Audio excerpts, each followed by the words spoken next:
കേരള സദസ് സഞ്ചരിക്കുന്ന ഒരു പാലസ്, ഒരു കൊട്ടാരം വേണമെന്ന് അദ്ദേഹം ആഗ്രഹിച്ചത്. അപ്പോ കേരളത്തിന്റെ CPM നേതാക്കന്മാരോട് കേരളത്തിലെ മാധ്യമ പ്രവർത്തകർ ചോദിച്ചു, എന്താണ് ഈ ബസിന്റെ പ്രത്യേകത?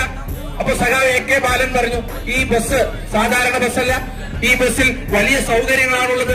അത് മാത്രമല്ല, ഈ ബസ് കാസർഗോഡ് നിന്ന് യാത്ര ആരംഭിച്ച് തിരുവനന്തപുരത്ത് വന്ന് ബസ്സിൽ നിന്ന് മുഖ്യമന്ത്രിയും 21 മന്ത്രിമാരും എന്ന് പറഞ്ഞാൽ ആലിം ബാബയും 21 കള്ളന്മാരും, ഒന്നാം പറഞ്ഞേ കള്ളന്മാരും, അവരെ അങ്ങ് ഇറക്കി വിട്ടാൽ ഈ ബസ് നേരെ കൊണ്ടുപോയി തിരുവനന്തപുരത്ത് മ്യൂസിയത്തിലേക്ക് വെക്കും.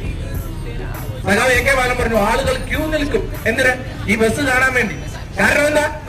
ഈ ബസ്സിൽ പിണറായി വിജയന്റെ ആസനം പതിഞ്ഞതാണല്ലോ. അപ്പൊ വലിയ മഹത്വമുള്ള ബസ്സാണ്, ഇത് കാണാൻ വേണ്ടി ക്യൂ നിൽക്കുമെന്ന് പറഞ്ഞു.